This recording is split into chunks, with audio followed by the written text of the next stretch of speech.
Hello everyone, it's Benjamin, and today we will be taking a first look at Lowlife 2090. This is a Kickstarter that I backed for a Cyberpunk and Sorcery game using a D20 system. This is my first impressions at Stream of Consciousness, and let's take a look at the playtest rules. So, character creation, okay, we have a random character creation setup, which is nice for, if you're not sure what to play for your first time, being able to just roll everything right off the bat is, not a bad option. I see that you pick your race and class before you generate attributes, so that's a very smart way to do things.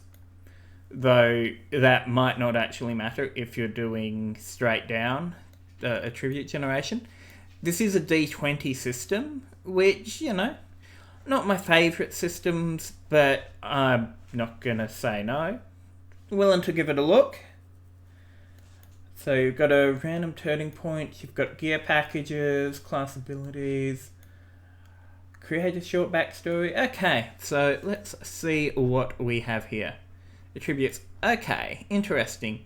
So you've got race and class and then attributes in the character creation checklist, but they're starting with attributes as the first thing that you're looking at. I'm not sure I agree with this formatting choice, but we'll roll with it. So there are 7 core attributes. So we've got strength, dex, con, int, will, and charisma, plus perception. So we've got almost the standard D20 stat set. I see that they've split up perception and will and wisdom, which I agree with. It's you can have someone who's very perceptive but not particularly strong-willed, and vice versa. So I do like that, and it does mean that you're getting less of all of your valuable stuff being in one stat, which is a common problem in 5th edition. A lot of characters have no real need for charisma or intelligence, so they can put all of their mental stats in wisdom and get bonuses on will saves, perception, all of the important stuff that the wisdom score provides. So splitting that up, probably a good move. Each character starts with 1 automatic score of 15. That's useful. It means that you're never going to be so weak that you can't do your class's job. That's a good one. 4d6 drop the lowest, or total of 3d6. Okay. GM decides whether you allocate your rolls in order or as you see fit. Yeah, that's pretty standard. Apply automatic 15 as you see fit. So, okay. So basically you're going to drop your lowest roll and replace it with the 15. Automate. Okay, all PCs start with a luck of 11. And, okay. Mostly preset. Okay. Even more standard. So 15, 14, 13, 11, 10, 8, 7. That's pretty low if you're doing 4d6 drop the lowest as your average, because remember 3d6 is going to average 10, so 4d6 drop the lowest averages around 11, 12ish. Getting a 7 with that is not particularly likely, but well, you do get an extra D3 bonus attribute points to distribute as you please. Does that mean you could bump your 15 up to an 18 and just go all in on one stat? Okay, doesn't look like there's a point buy option, and that feels like an oversight, frankly. Dungeons and Dragons has had point buy since 3rd edition, Pathfinder's had it forever, I think even D20 Modern had it. For this sort of game, a point buy system for attributes is very standard, and there's no reason not to include it, frankly. Attribute modifiers. Okay, they're slightly different to how attribute modifiers work in most D20 games, the D&D derived ones. 9 till 12. So that does mean that 7 is less of an issue for you, because it's still only a -1. Okay. You can't get beyond a +6 if you go above 23 somehow. Wonder how that will work with like really big monsters. So strength, dexterity, constitution, these are all pretty standard. Resisting toxins, cyber glitches, and fatigue. Intelligence, grants bonus languages, initiative score, and presumably a bunch of your skills. High perception is excellent at... Okay, so perception is your shooty attribute. That's good. Sixth sense for danger. Obviously, it's going to be your perception attribute. Yeah, no, let's make a perception attribute, but not use it for perception checks. That would make sense. Noticing subtle details, bonus to range attacks, protecting ambushes, and picking up... Okay, standards, about what you'd expect. Willpower represents robust self-confidence and mental fortitude, granting bonuses to resisting cyber glitches and mind effects such as fear or madness, tests for morale, capacity to rally between encounters. Okay. So morale's clearly going to be a bigger thing in this game than in some others. Charisma, natural charm. Easy to make contacts and influence others. May also reflect physical beauty. Physical beauty, I'd kind of be inclined to say that, it's stuff like your constitution would also be relevant. Because, if you're sickly and weak, you're probably not going to be beautiful. But, that's not fair. Beauty is very subjective, so it's kind of hard to be definitive. But healthy generally helps with being conventionally attractive, is my point. Anyway, so that's minor quibble.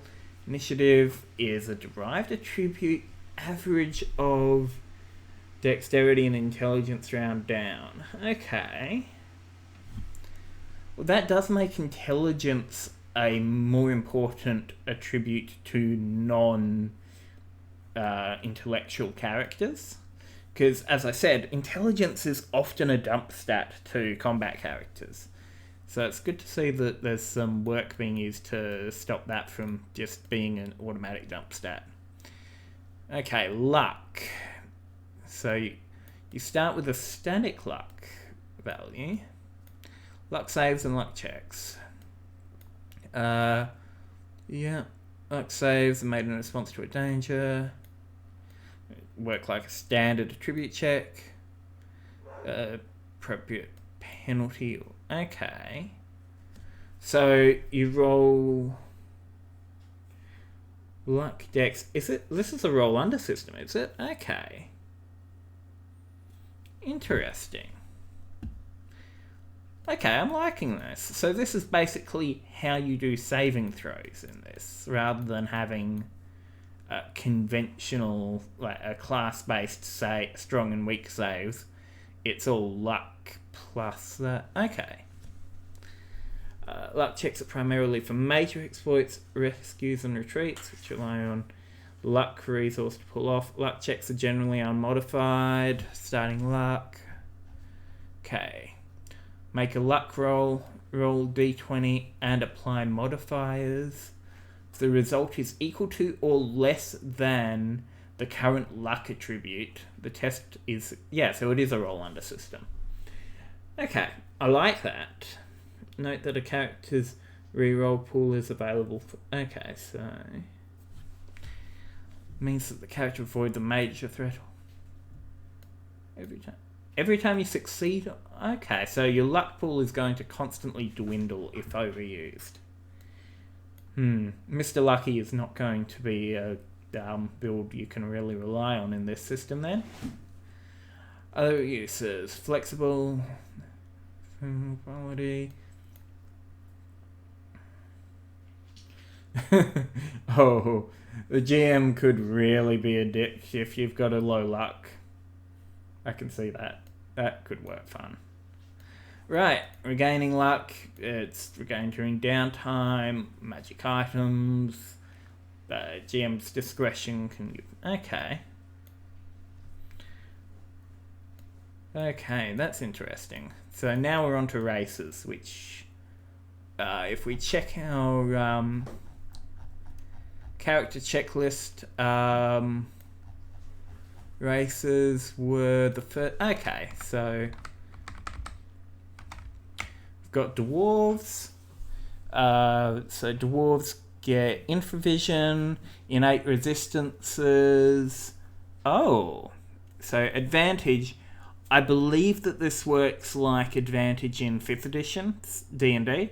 So you roll 2 dice and take the best result. Effectively, it's a free reroll on all rolls relevant to that, which is pretty good. Dwarves are going to be tough as nails to kill with unconventional means. No constitution. Do we get attribute bonuses for races in this? Because in D&D you get a constitution bonus. So looks like dwarves aren't going to have more hit points. They're just going to be resistant to non-bullet forms of attack. That's still good. Okay. Elves are slimmer. Okay. Immune to minor scars. Innate night optics. And advantage on... Okay, so elves are a no-brainer choice for every face. Because just free advantage on your charisma checks. Yeah, that's ridiculously good. So, when you're doing the math, advantage comes out something comparable to a +5. So, advantage on all charisma checks is really nice. Okay. Humans are the most numerous people in the city by a wide margin. Most things are designed for them.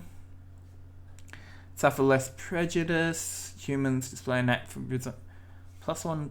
Okay, did they get anything else? Apparently not. Okay.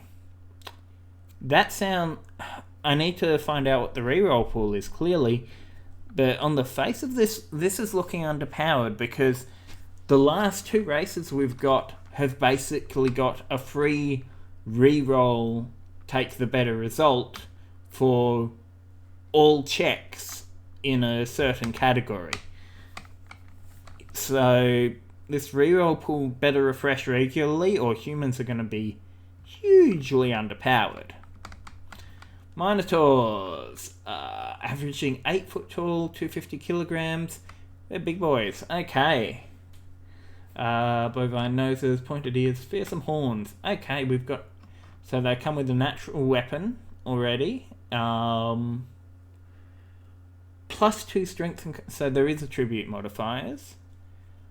Minimum 15, maximum 19. Presumably that's at character crit. So... does that mean that you put your 2 worst stat rolls into strength and constitution and they go up to 15? So you effectively get 3 guaranteed 15s? That seems overpowered. Advantage on strength checks, excluding melee attack and damage rolls. That's not actually that powerful, because as a rule, strength checks aren't a big deal in these games. Most of the time, strength is going to be used for attack and damage. So let's see. Strength is often used for climbing, so Minotaurs are going to be excellent climbers. Breaking down barriers like doors. So they're going to be good at breaking stuff. They're going to be good at climbing. Swimming is generally a strength-based skill, so they're going to be good. They're going to be very athletic. Not acrobatic, but athletics. Okay. I think that's a very powerful boost. Particularly if, you can just use your strength and constitution as dump stats and still get 15s in them. Minotaurs are going to be the ultimate generalists.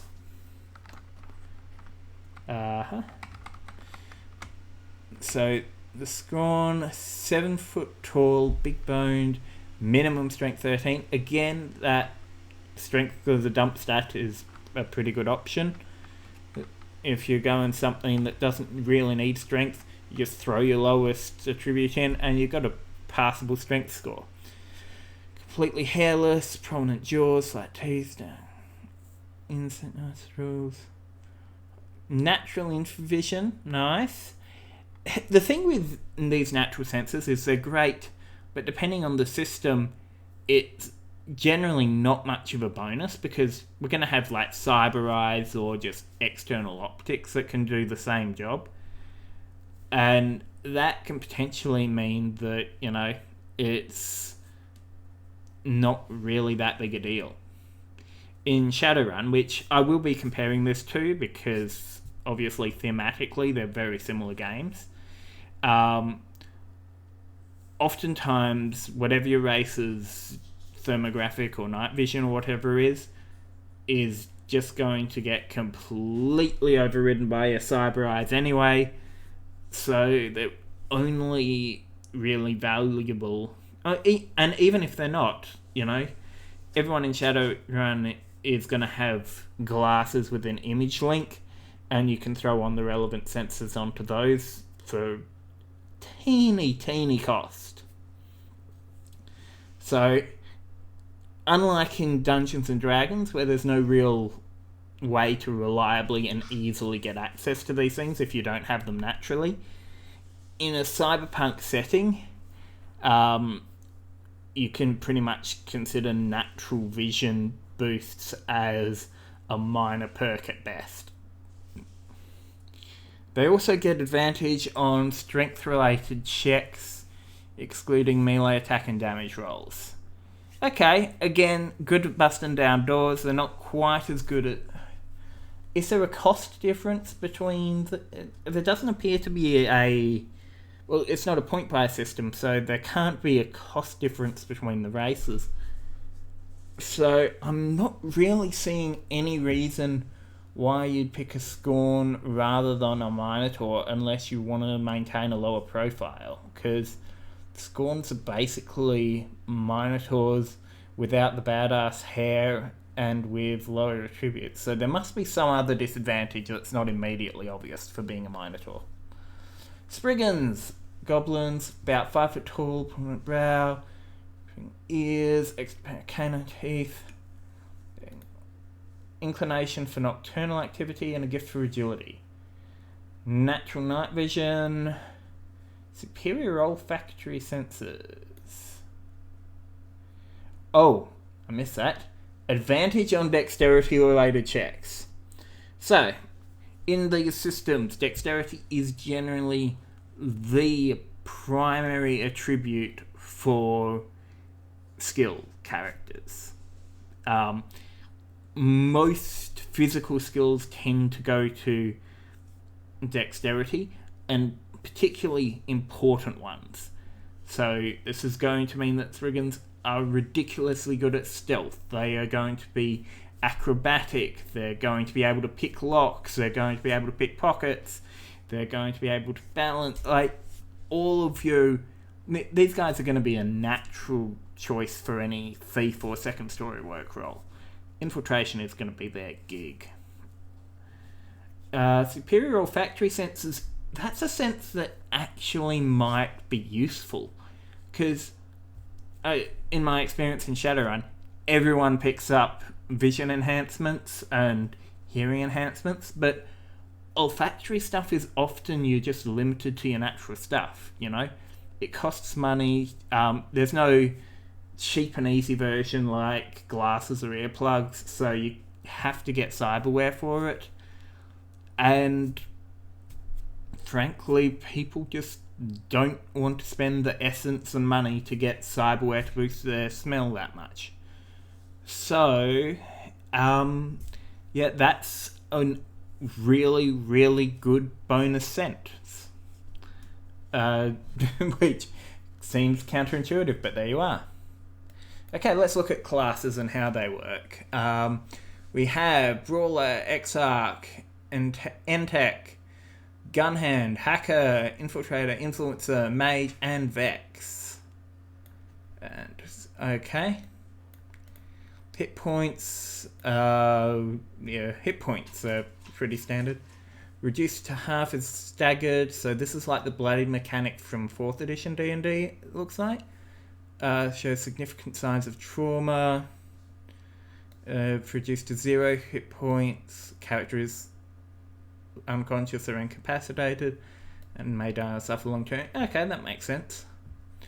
Hit points equal to their con score +1. So Minotaurs have a minimum of 16 hit points plus class bonus. Okay, that's neat. And then you've got +1 per level. Okay, so that's easy to calculate at least. All classes come with special abilities relating to the general theme. Some abilities work automatically, some require a check of some kind.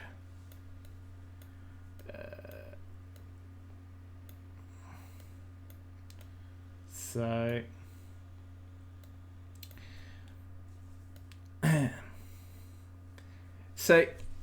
now my philosophy on combat is that fundamentally it's a resource management thing.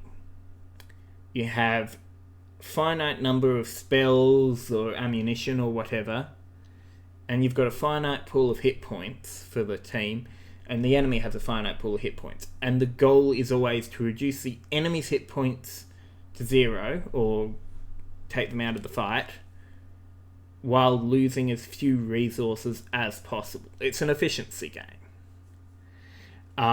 And sometimes the winning move is not to play, to run away. But, so having a low hit point thing here means that it's going to be resources are going to be tight. I like it a lot. Okay. 3rd level, new ability or okay, so this is basically a wildcard abilities. Gonna need to see how this is implemented. But open nature of unique. Okay.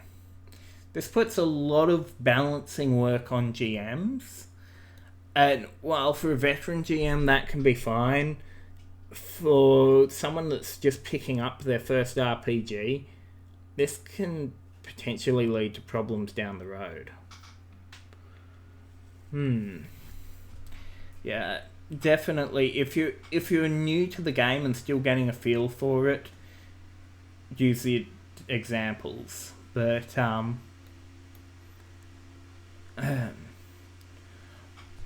yeah, look, I'm not sure.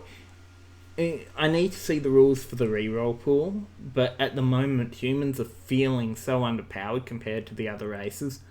I would say it's almost worth giving them their own, giving humans specifically a unique feature at 1st level. But we'll see. Okay. Brawler. Okay, so short range specialist.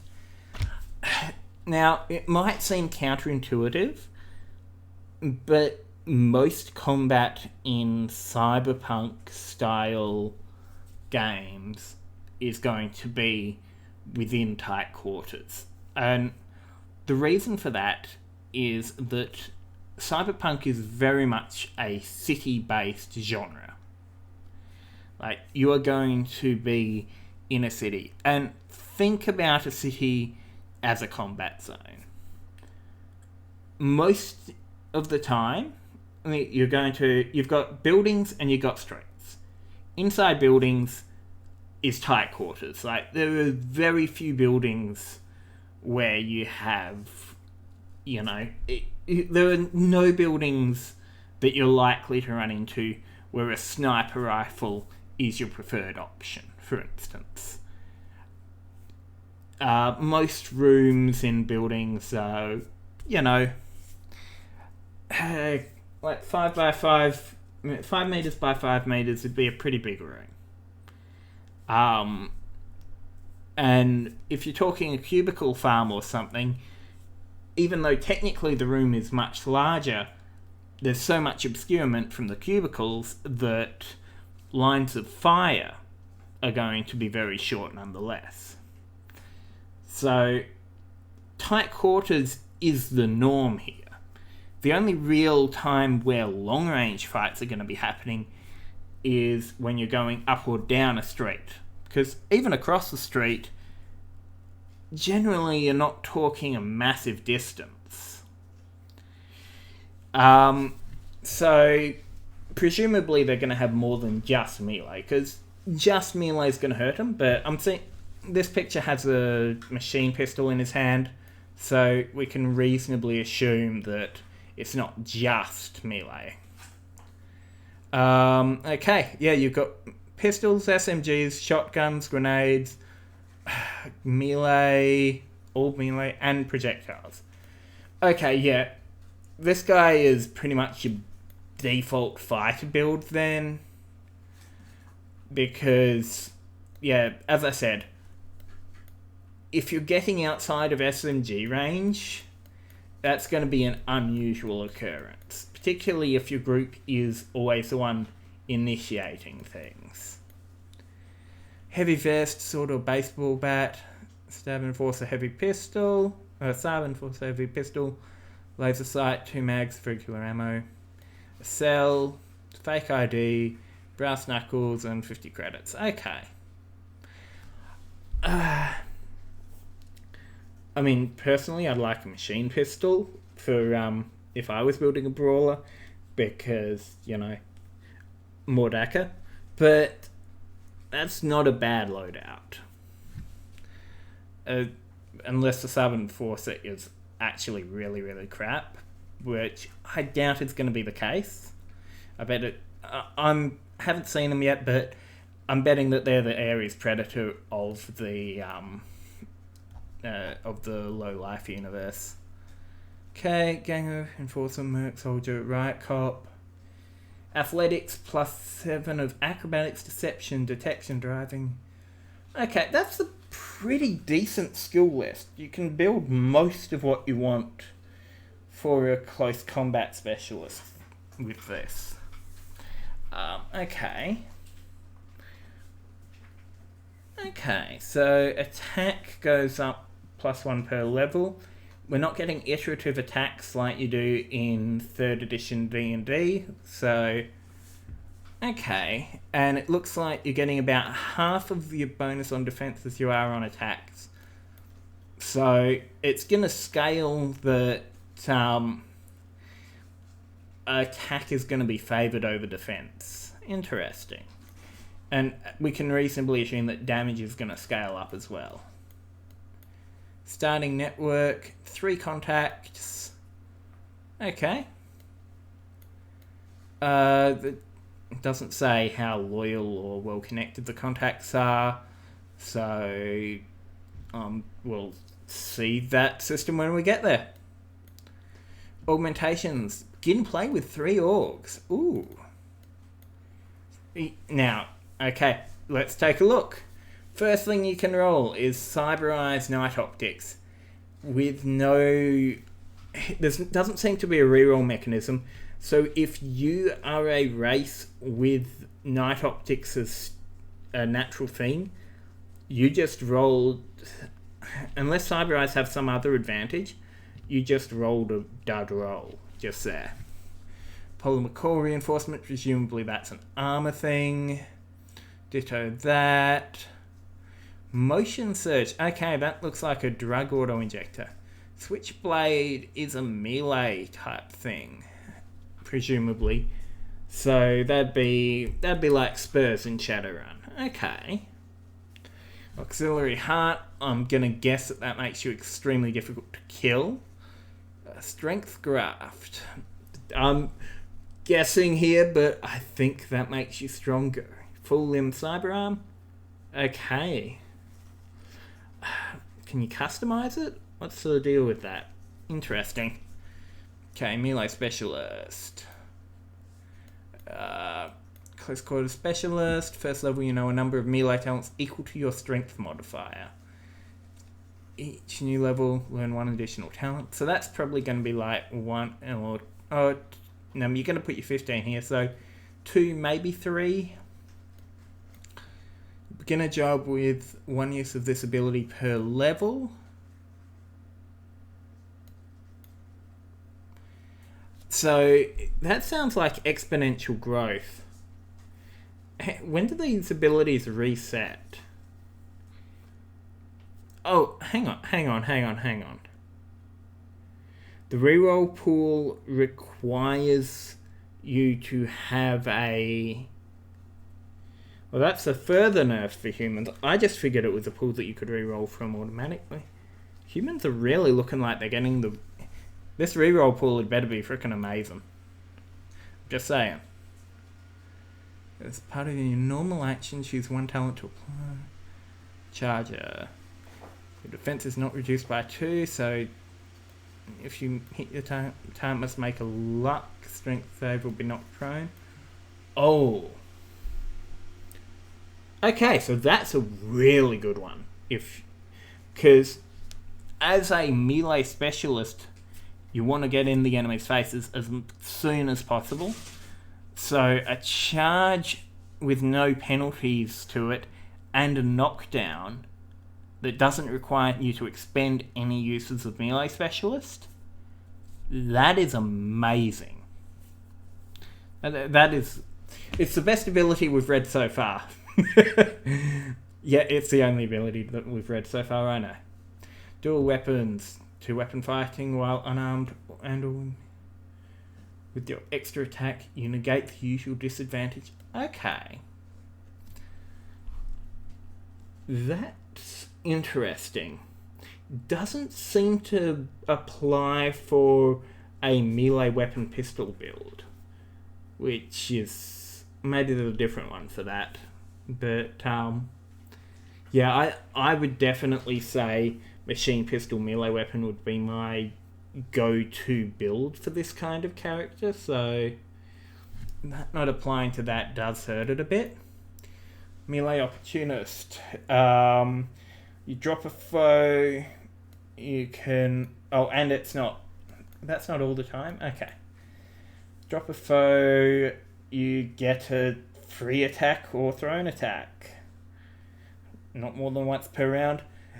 Given there's no iterative attacks, that's a big deal. So, yeah, I'm going to say that this is a pretty good one for clearing out chaff. Protector... Okay, so since we don't know what a rescue is, I can't really judge this one. But auto-succeed is good. Right, that's just... Rapid assault. Advantage on initiative check. Ooh. Okay, yeah, that... As a melee character, you want to be acting as soon as possible, so advantage on the initiative check is... Chef's kiss. Two-hander. Advantage on damage rolls while using a melee weapon two-handed until the end of a combat encounter. That's good value for money. But realistically, a two-handed melee weapon means that you don't have a ranged weapon in hand. Or a shield, for that matter. Still, if you're going to do it, you might as well get this and go all in. Rearguard. You may declare use of this ability prior to rolling initiative. Adopting defensive maneuvers, you direct tactical retreat, guiding your allies to safety. Okay. So this is more of a commander ability if you want to be like a tactician type character. I like it. Unarmed. Doubles your dice for unarmed damage. Does not require... Okay, so this is if you want to make a monk type. Okay, so that's good, but depending on the cybernetics, it might not be a great one.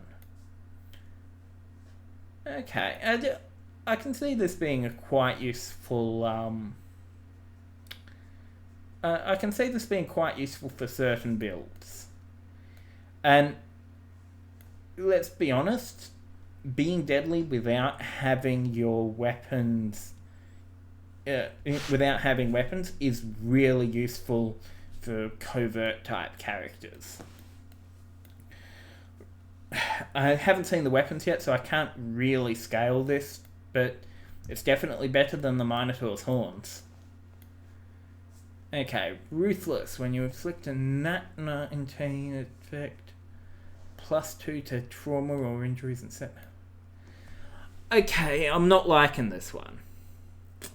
Like, the fact that it's free is good, but the thing is that most of the time, when you're fighting enemies as a PC, you're never going to encounter them again. So, if you have this ability, which appears to do long-term damage, it's really kind of pointless, unless they're a recurring enemy, which... At which point it's very situational. Expert Guard.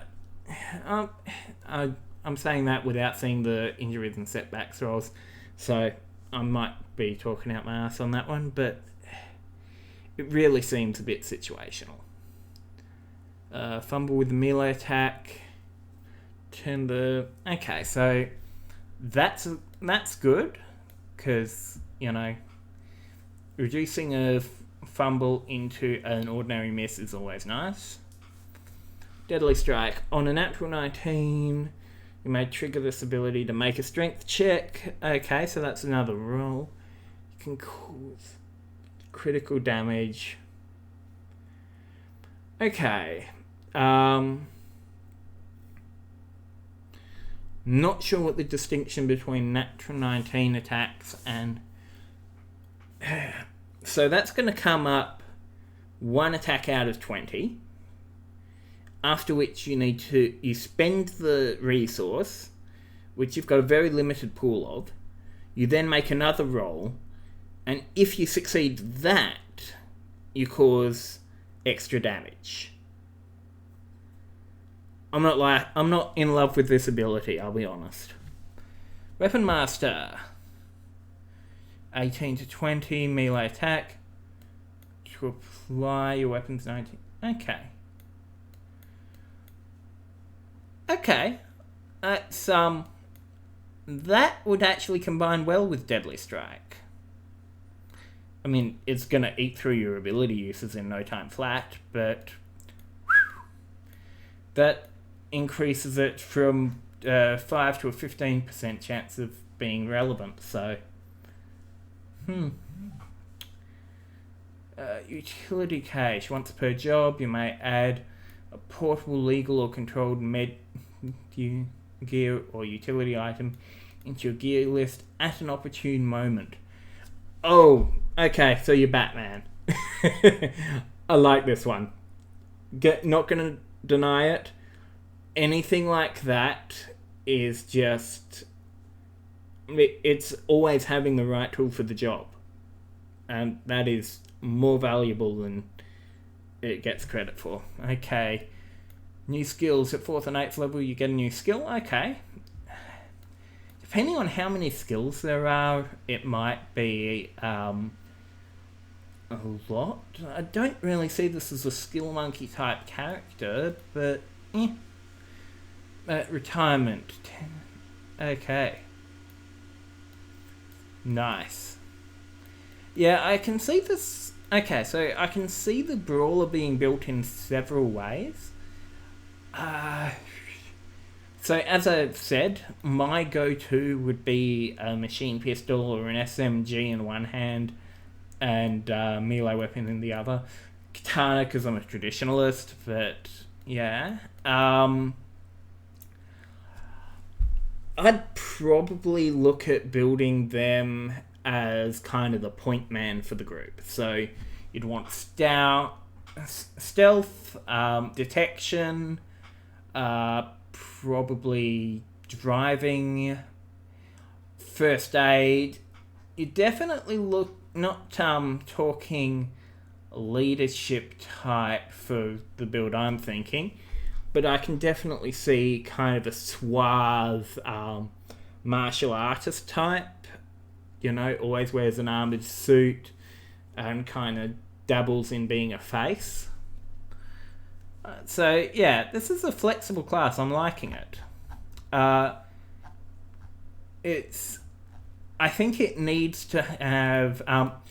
you need to have dual weapons expand to include pistols or machine pistols or the like, because, you know, it's too iconic to have a gun in one hand and a sword in the other to not have that as an option. Okay, so next up, Entech. Our Gadgeteer. Alright. Okay, con score plus level, so pistols, SMGs, assault rifles, shotguns, grenades, and 1 melee. Okay, so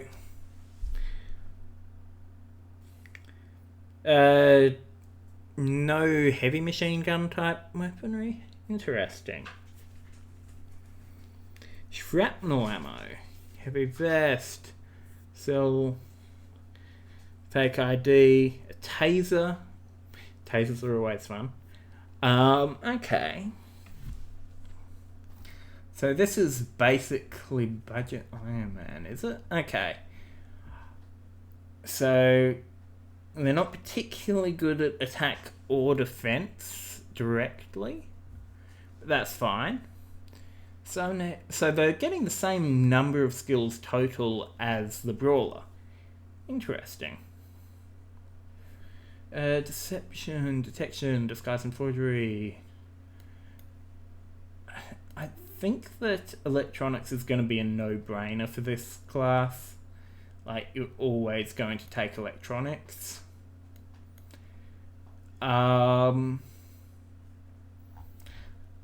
Okay. Yep, 3 of those. So, proximity scanner. 2 of which are Cyber Eyes with anti-glare. Does that remove any natural vision enhancement that you have? Because, again, you're screwing over... as I said before, if you've got a natural vision enhancement and you get Cyber Eyes as a compulsory thing, then... well, sucks to be you. A Cyberarm with a cutting torch. Okay. Need to find it. So you can get a switchblade, Wi-Fi port, nano assembly. I feel like nano assemblers and Wi-Fi port are just not the same expense level somehow. Motion surge, switchblade, and cyber. Again, I feel like switchblade is not on the same level as a lot of this stuff. Oxygen filter bank. I can see that being useful. Grapple whip. I want. Full in Cyberarm. So you already have 1 Cyberarm. So you can potentially start with no organic arms because, well, organic arms are for the weak, right? Experimental tech. First level, you've invented a number of... Okay. One usability per level. Requires an int check, and you may access. On a success, the tech works. On a fail, the tech does not work. Okay. Hey.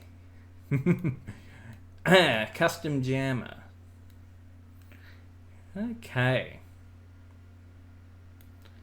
Nice. Just I'm assuming that. So jamming is often underrated, but it main value for most teams is it stops the enemy from being able to call for backup and communicate amongst each other, which really has a lot of value in this sort of game. Just place a field. Oh, that is neat. Yet, just once per round. No, you missed, actually. Mutagen. Okay, so he's obviously been over to Pathfinder and knocked over an alchemist and stolen his mutagen. Oh my god. Random effects, sure, but damn, man. 10 bonus hit points? Random drug effect. Oh. Temporary articulated blades. Reduce physical damage suffered to 1d100. Okay, that sounds like it's gonna be math, but that has potential for some hilarious results. Like, you got a nuke, you get hit by a tactical nuke and roll 1%. Yeah, you just walked off a tactical nuke. That is 100% approve. Synthetic adrenaline floods your system, 50% chance of an extra action each turn. Oh god, that's insane. I love it. Truth Serum. If you inject a target, do not accidentally inject your target with mutagen. If you've got okay, they blurt out honest answers to questions posed for 2d6 rounds. Oh, that is so valuable. Truth Serum is pretty much going to be your go-to for, if not your first ability, then definitely your second.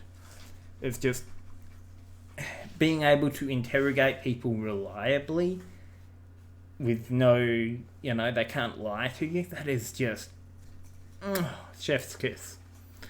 X-ray eyes. Oh, hell yeah. Thin sheet of lead blocks the effect. Neat. Force emitter. Shockwave cannon in your cyber arm. Oh. Oh, I love it. I love it so. This is a spellcaster who didn't bother with any of that puny magic bullshit. Custom rocket. Oh, you can go tank missile like frickin'. You can go full Iron Man tank missile. Once per job, you may fire the rocket as an action.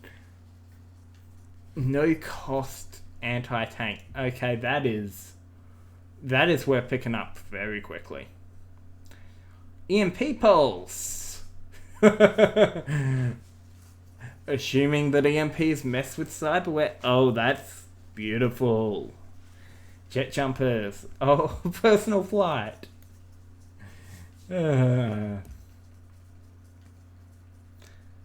Oh, that is gorgeous. This is my favorite class already.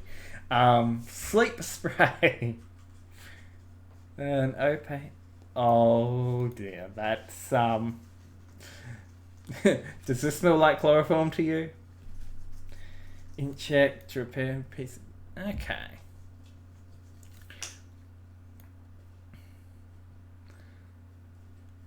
That's useful. So that's just field repairing anything, which includes vehicles and stuff. So yeah, you're going to want that if you're the team's techie. Net research. You spend 46 hours on 4chan looking for confidential information on a discrete topic. Oh, that is pretty nice. Hang on, it can only be used once per specific topic. Is that in your entire career or is it per run? Utility cache. Again, you're Batman. That's never not going to be a good one, and it's so fitting for this character. Okay, standard retirement package, unique features. Okay, Exarch. So it looks like this is the melee adept of the Lowlife 2090 world.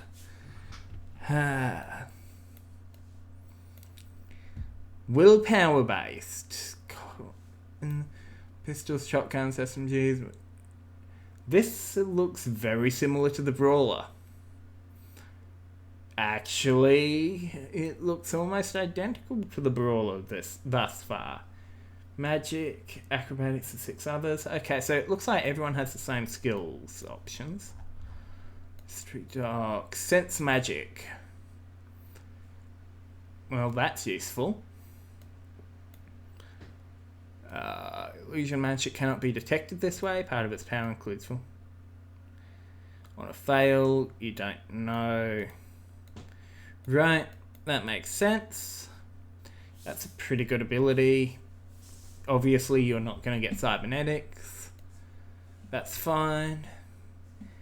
Number will mod +1. Okay. One use of this ability per level. You may expend this. Okay. Cybernetic implants screw you over. Okay. Yeah. I'm seeing this. So formless water. Gain a bonus equal to twice your will modifier to defense, lux, dex saves. And okay. Given how much defense is hoarded, that is really valuable. Like, defense in this game does not generally go super high. So adding twice your will mod, and will's probably going to be your high attribute, because that's your key attribute for this class. Yeah, this is a good ability. Trigger this ability after being hit or otherwise oh, so you can use it as a reaction? That is an amazing ability. You're getting this one as your first ability. End of story. Because this will let you survive long enough to get other abilities. 2d6 rounds, tax counters magical, critical hits on 19 to 20, unarmed strikes. I'm liking this one more than... Okay, this beats out the Brawler's option. It combines a couple of things into one. So the Brawler can spend a use to get 18 to 20, to turn an 18 to 20 into a crit, effectively. Spirit Strike gives you magical attacks, which presumably are pretty useful. 19 to 20 threat range, and your unarmed strikes get the damage boost. For 2d6 rounds, so that's an average of 7 rounds, that's going to be most of a combat. Very nice. Moonshield Sun, trigger this ability when hit by a non-magical range.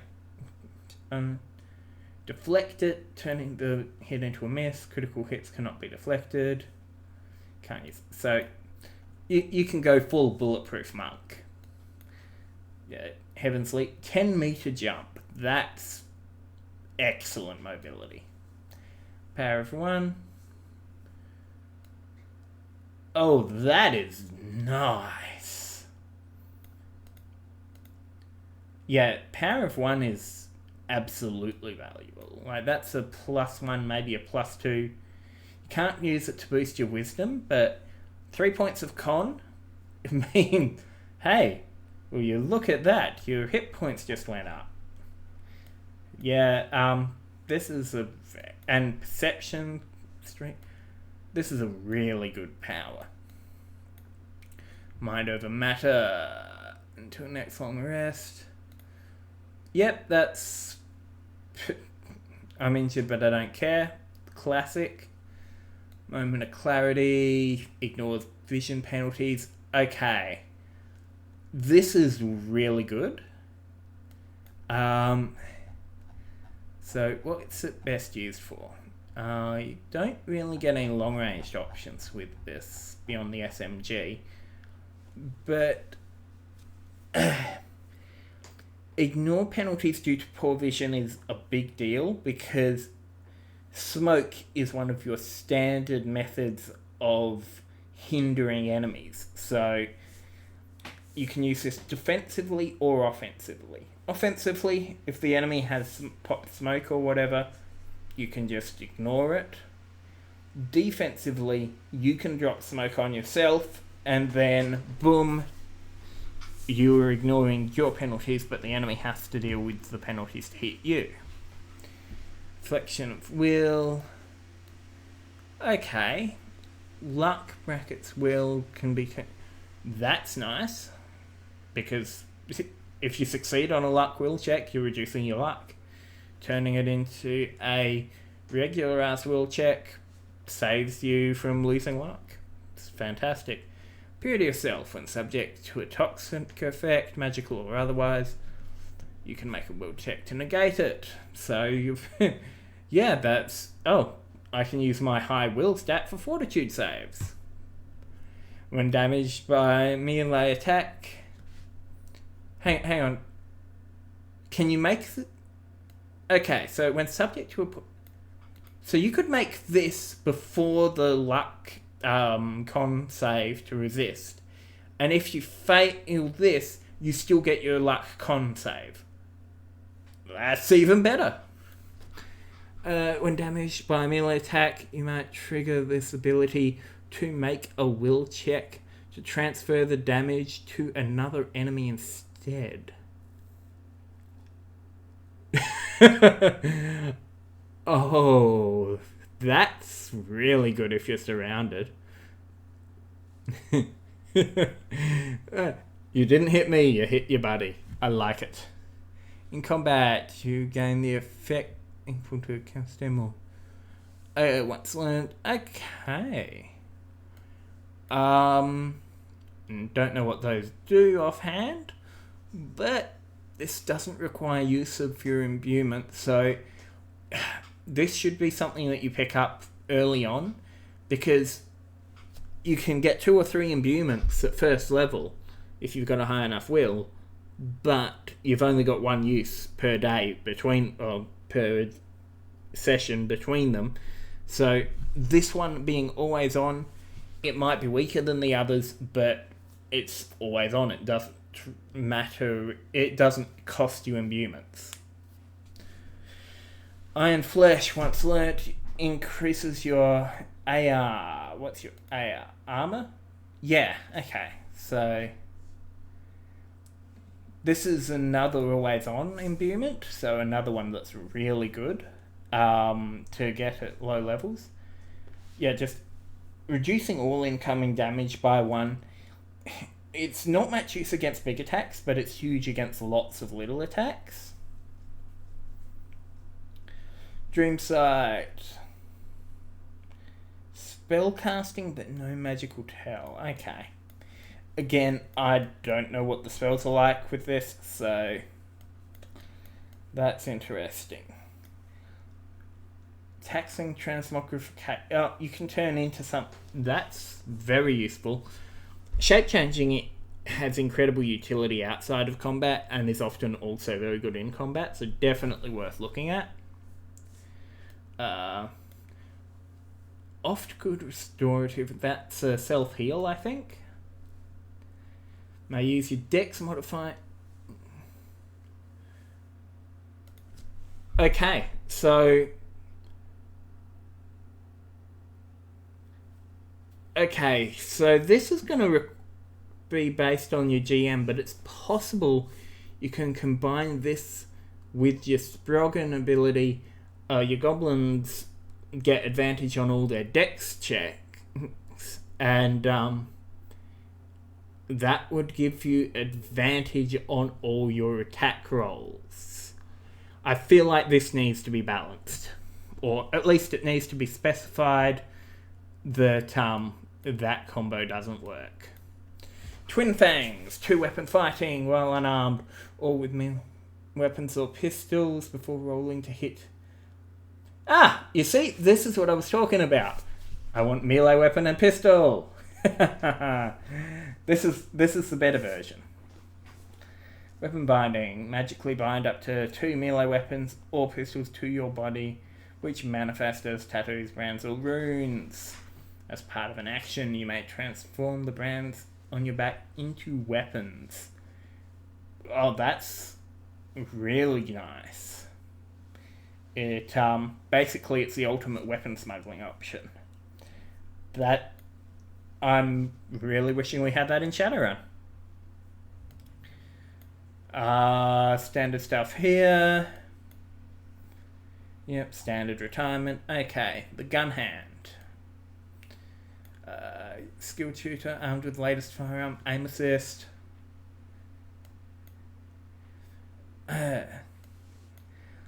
I entirely disagree with the premise that there's always need for guns, but there's always need for a backup plan. And sometimes the backup plan is guns. You don't want to be just guns, though. Okay. Shotguns, sports rifles, exotics, grenades. So it looks like there isn't a dedicated sniper rifles category and they just fall into sports rifles, which is interesting, but I'm down with it. Not sure I agree with having an SMG as your standard weapon, but I feel like everyone has SMG access with this game, so maybe start with an assault rifle. I don't know. Standard combat character, attack and defense, detection plus, yep, decent skill list. So same number of skills as everyone else, same number of networking. Begin play with Sony aimbot. Sony, when did you branch from doing CD-ROMs into doing targeting assist software? I mean, yeah, it is a natural evolution, I suppose. But I figured Disney would be the one to corner the market on this. Disney are the real killers. Anyway, so Cyber Eyes, Night Optics. Again, if you've got Night Optics from your race, then you just got screwed over. Cortex Cell. Really, there should be some reroll options if you're getting something that you already get from your race. Cyberleg with smuggling compartment, very good for smuggling your gun around. Full limb cyberarm, drug pod, stem cell pod. Again, I don't know what most of these do, but I'm liking. The Cortex Cell is an interesting choice. It wouldn't have been the one that I'd go for a gun-based character, but who knows. The talent with firearms gives you an edge at any time that the lead starts to fly. First level, a number of gun talents equal to your perception. Not perception plus 1 like the Exarch did.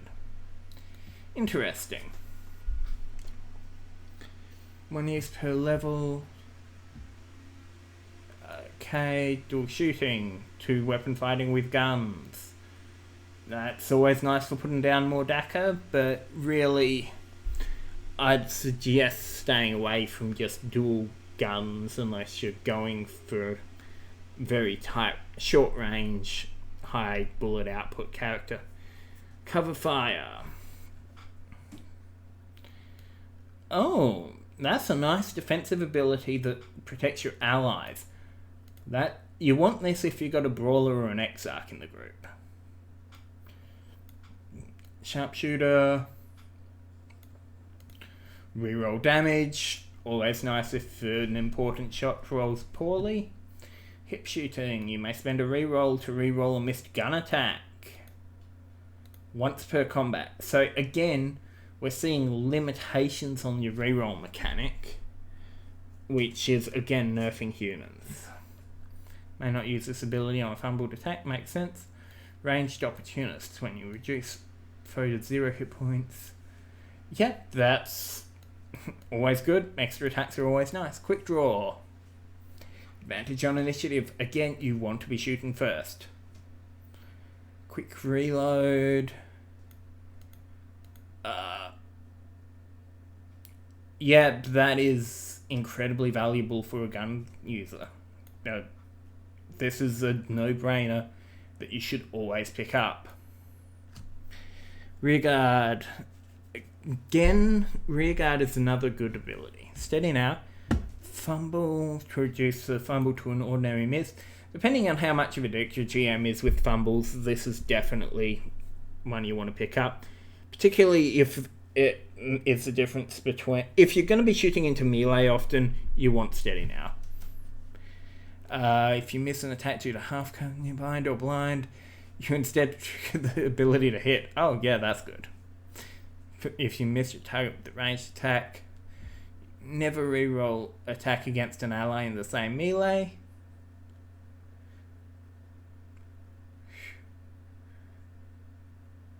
Yeah, this is a no-brainer. You get this one.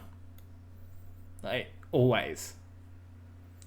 This should be the first one that you get. Crack shot, Nitro 19 to make a perception check if successful. Again, I don't like this roll high and then roll another check, and if successful, it potentially means you're using up a resource for nothing. And that's a gamble I would prefer not to spend. So, for crack shot, you're spending a limited resource in order to get it. You're spending another limited resource in order to use it, and there's a chance that it does nothing. I don't think that that's a good investment. And it only triggers rarely anyway.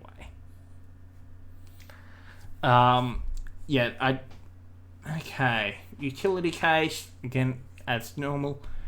Gun Fu, -2 instead of disadvantage, so that's effectively a 3-point difference on average. Again, doesn't require any resource expenditure to use.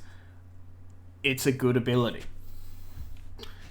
I would kind of like to see Enforcers get something similar but limited to pistols, to be honest.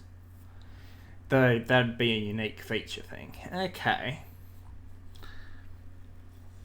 The Hacker. Okay. Codebreaker. Right, another intelligence score.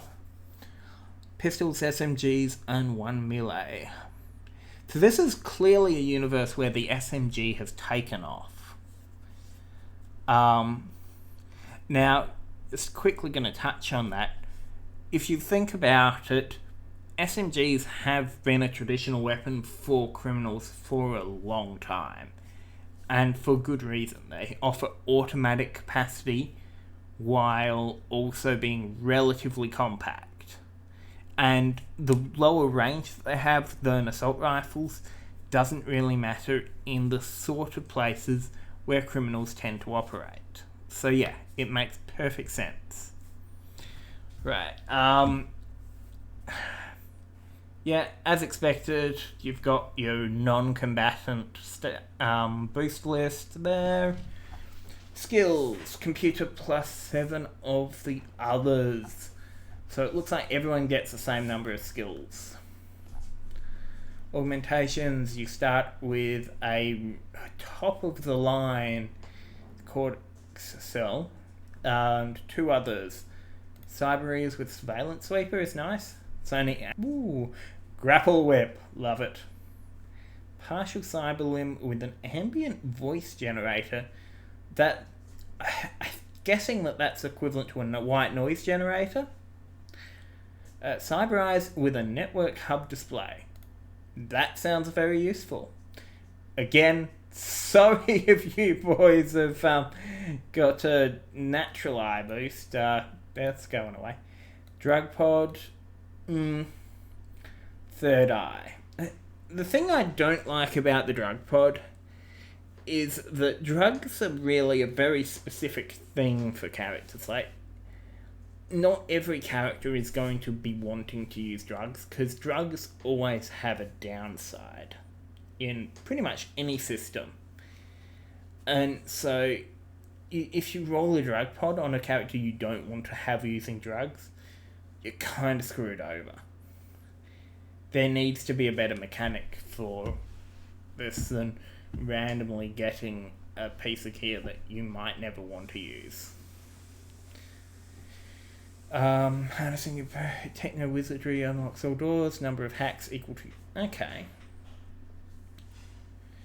You may expend one use of this ability. Okay, an action and a connection by cable or wireless link. Skill check is required. You may access your reroll pool. Both devices must be within range of each other. Target device with Wi-Fi. And broadcast to melee range. Okay. Machine services. After rolling for damage with a VR attack, you may trigger this ability to reroll. Okay, that's good if you're going to combat in VR. Connection lock. That is a very good one. In Shadowrun, you use black ice to do that, but yeah, that is very, very useful. Because it stops the enemy running away, which means that you can just pound on them if you've got an advantage. Or it stops them from pursuing you if you need to run away. In either case, absolutely valuable. Counter hacking, you may attempt... Okay. Add your ink bonus to the system rating of the machine. That's pretty useful. It's going to burn through your hacking attempts quickly, potentially. Crash digital entity.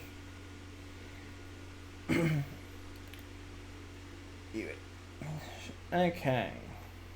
Must succeed to play a system check. Right.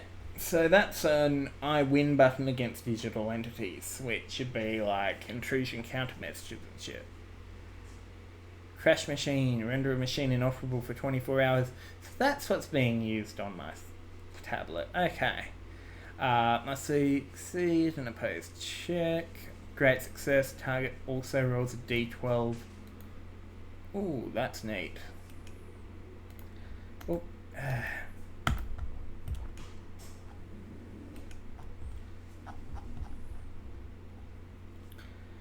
Decoy. Digital... okay. Yeah, that's a pretty useful ability. Digital Overwatch. Trigger this ability to negate a digital attack. This is one of those abilities that you really want to have. Just as the hacker, you're responsible for team security, so you're going to want to have the ability to just preemptively have guard on all of your team stuff. Ghost. That is a must-have. If you do not have Ghost, what the heck are you... Why are you even calling yourself a hacker at that point? Hijack machine. Partial control for up to 2d6 hours. Ooh, interesting. Again, this is kind of an iconic ability of hackers. Hijack server. Gain partial control of the server. So it'll be interesting to see what the distinction between a machine and a server is. Okay, net research, 46 hours combing the darkest corners of the interwebs. Yep, once again, the ability to connect with Reddit. Override. Interrupt and cancel a command to a machine or server. Okay, sensor sweep. VR exploit. Manifest a digital entity in a VR server. Always available and does not... Oh, that's good. Okay. Yep. That's so that's how hackers work, is it? It'll be interesting to see how that plays out in game. Infiltrator. Clandestine is always the best. That is correct. Stealthy stuff. Again, you're going to want to sprig a goblin for this one. Because advantage on all dex checks. Like, there's no reason not to do that. So sniper rifles are their own category, but gunslingers don't get access to them? Interesting. Light bursts. Silence pistol is nice. Okay. Electronics and stealth +6 the following. Kind of a hybrid attack plan, which is new. Cyber with infravision. Sorry to hammer on it, but, well, hey, if you already had infravision, sucks to be you. Digit replacement with the smuggling compartment. It's not terrible, but there's a limit to what you can fit in a finger. Then again, if it's a data chip, aim assist, very nice for your sniping. Motion search, oxygen bank filter, multi-tone skin shader, siphon body shield, antidote system, pair of cyber legs. Covert techniques. Equal to your dex modifier.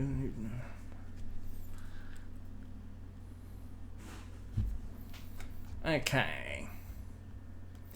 Cat's Grace. Auto succeed on climbing or acrobatics or falling. Yeah, that's a very good one. Those aren't skills that you're going to use all the time, but when you are using them, you don't want to fail them. Recon lead. Yes. If your team is doing a group stealth thing, you want this. Okay. Yeah, no, that's a no-brainer. Silencer. After hitting with a melee attack, you may use this ability to prevent the target from speaking or moving away from you. Ooh, slitting some throats there. I like it. Blind Sense. Oh, hey, you're Daredevil. That's really, really nice because it doesn't expend a use. Rapid dose, administer a combat drug. Okay. Hardened Mind.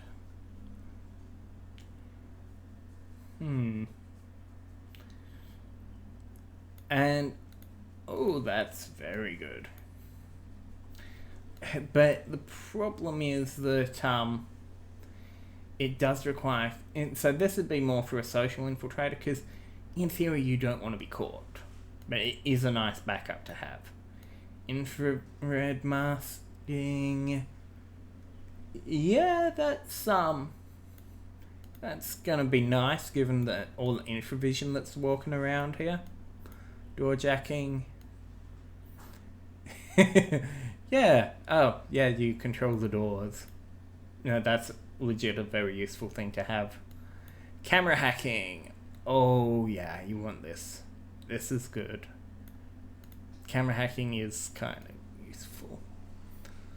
Rendering you invisible to optical vision for 2D. Okay. That's interesting. It requires a dex check to activate for those. Not convinced that that's great, but again, you want to be a goblin for this because that's advantage on that check. Unseen whip.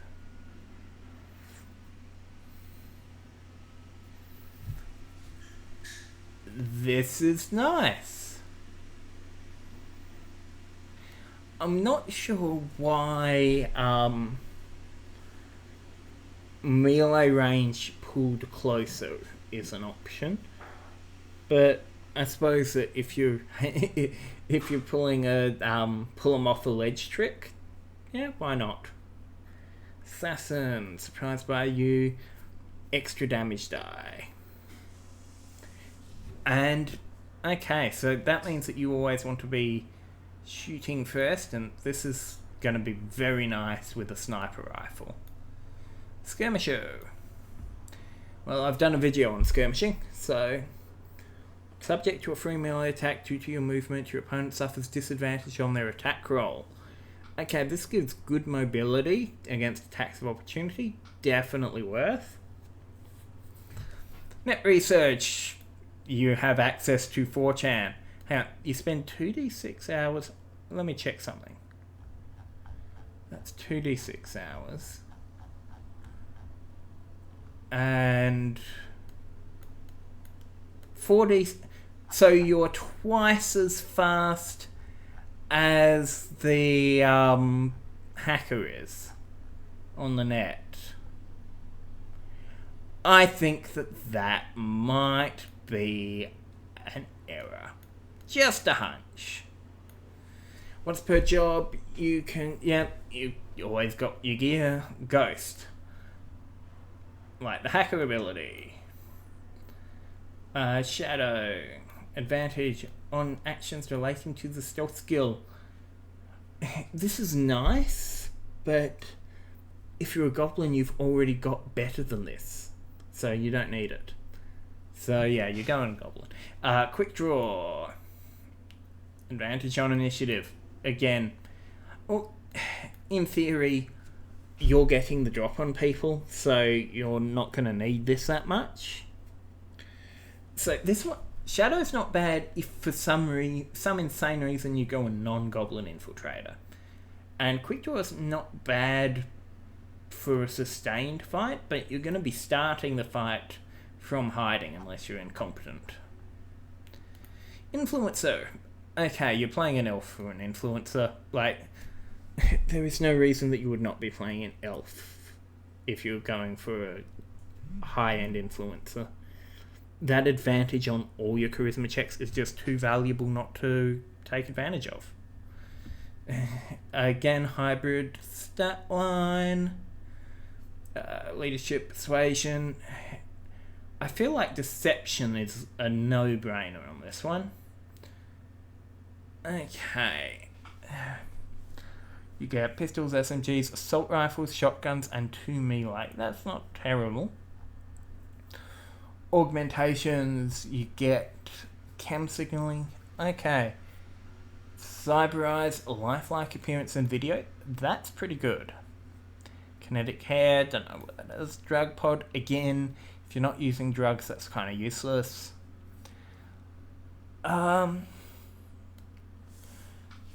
These all make sense for the most part. Okay. Born leader, how many are you getting for this character? Charisma. Okay. Advantage on actions relating to leadership. Useless because you're an elf. Useless because you're an elf. These two are good if you're a non-elf influencer, but you're an elf. Like, there's no reason you wouldn't be an elf for this class. When selling an item, increase the sale price by 11 to 20%. Nice. Facial reconfiguration.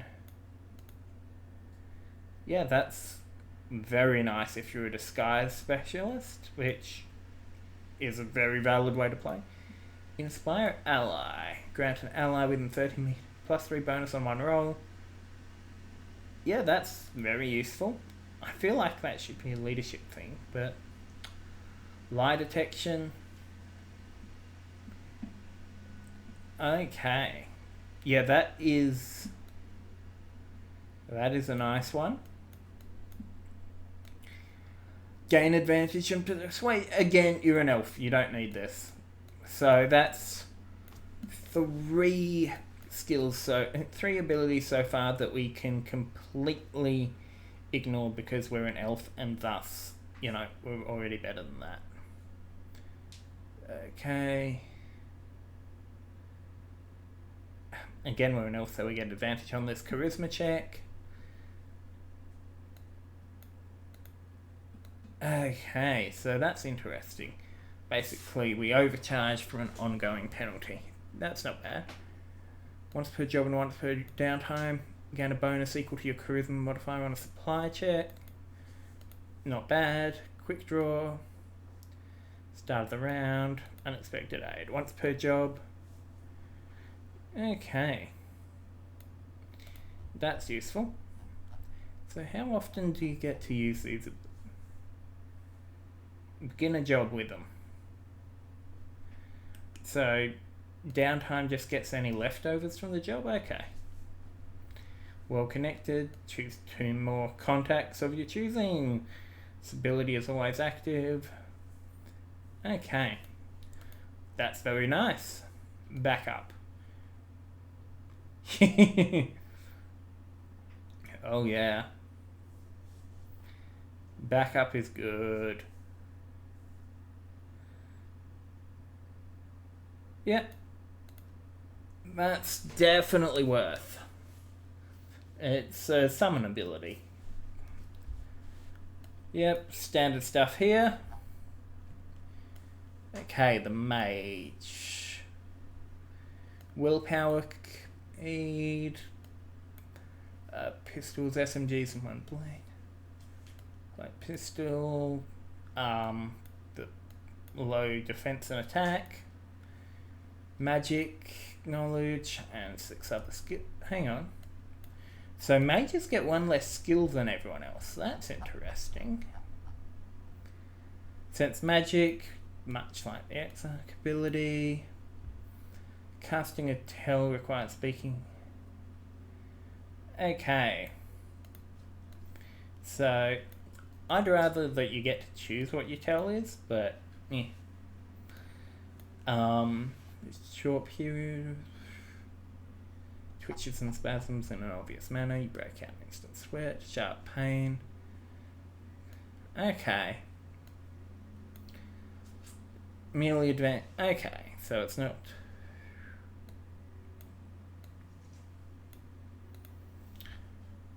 Spellcasting. First level, number of spells equal to your will plus 1. Learn more spells by purchasing grimoires. Begin a job with 1 use of this ability per level. Okay, interesting. More flesh.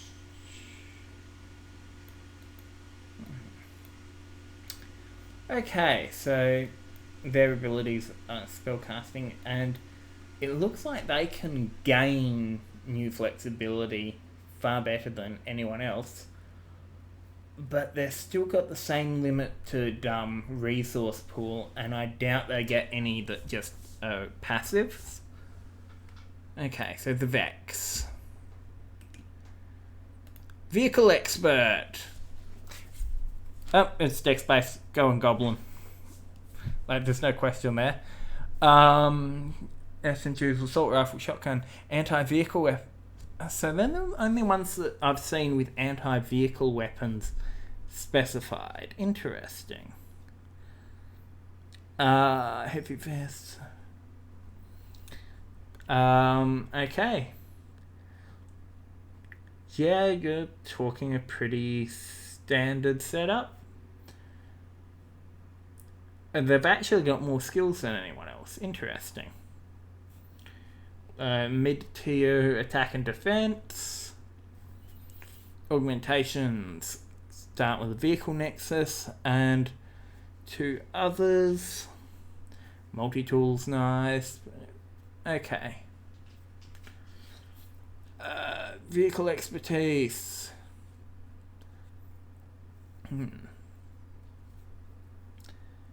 Unless otherwise, vehicle includes a drone and servers for hacking. So fuzzy dice. Vehicle event once per combat. So I want to go outright and say the problem with vehicle experts is you can't always get a vehicle into the job. You know, people are going to notice if you drive your armoured up combat wagon into the job, into a building. It won't fit in the elevator. It can't get up the stairs. Drones are the way around this, obviously, but it's still, this is a class which has innate limitations to it, which other classes don't necessarily have to deal with. So just be aware of that when you're going in. So fuzzy dice allows you to reroll vehicle events. Nice. Deflection. Reroll use lowest result on an enemy attack if they target you or a passenger. Custom mod. Grant an ally +3 vehicle related check bonus. That's very useful if you've... So, you're not always going to be in your vehicle. And you're not always going to be the only vehicle on the team. This effectively lets you go and give your allies a bit of vehicle skill, even if you're the only one that's actually the professional driver on this. Yeah, that's really... It seems circumstantial, but this is actually really good. Emergency repair. Yep. Oh, it costs a luck save. That's expensive. Luck is a resource that, you know, you can't really just ignore. And it's also, it's a 50-50 chance at best at low levels.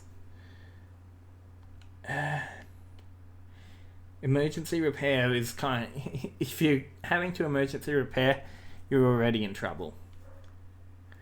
I'm not sure I like the luck save being here. It seems like there's too many resources being spent on this situation, which is already kind of iffy. Gun at while in combat. Operating a vehicle gain an extra action each. So, okay, hang on. I want to quick look. So, you're spending a resource to know this expertise. You're spending a resource to use it. You're spending luck to make it work, and you're spending time to make it work. So, that's a lot going into this one thing. Gun it. Well, extra action each round. Oh, God, that's beautiful. Okay, this is a no-brainer. Extra action each round with no resource expenditure after purchase, provided you're operating a vehicle or a drone. Yeah, that's a no-brainer. Auxiliary firewall. Yeah, that's probably worth it if your GM likes to throw hackers at you. Evasive maneuvers.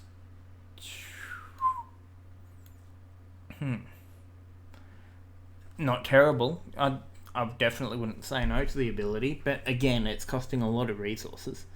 Still, it's better than getting something destroyed. Hijack drone. Hijack vehicle. Both are good. Not much to really say about them because I don't know too much about the hacking in this system yet. But both of those seem like very useful things to have. Tank Hunter. When you hit a vehicle with an anti-vehicle weapon, you may trigger this to roll vehicle trauma. So I'm not going to complain about this as much as I did with the other one that gave trauma, because vehicles tend to be really tough customers. So every bit of damage and disabling them is important. Also, this just requires you to hit. But, and it's a dex check. You're going to have advantage on it because you're a goblin, because you're smart. Ramming speed. Successful dex check. Immediately move your vehicle from close range to adjacent range and make a ram check. Okay, that's pretty good. As far as I can see, it's basically an extra action, because I'm assuming move is an action and then ramming is an action. So that's compressing 2 actions in, and then combine it with gun it, you get 3 actions in this one turn. That's a good trade. Utility cache, always useful. Okay. So we're going to go through the rest of character creation, and I'm going to call it for now. Every low life has a turning point, the irreversible moment where that ordinary life is changed forever for the vast majority. Choose a roll a d20. Amnesia, you don't remember. Okay. No.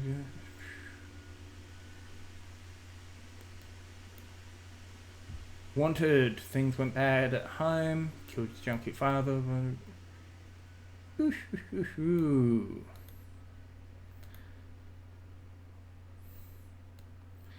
Ex-ganger. Gang raised you, protected you, owned you, not anymore. Not sure. Feel bad. New megacity. Okay. Left for dead.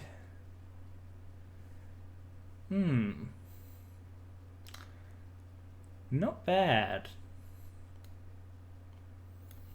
Kuza killer.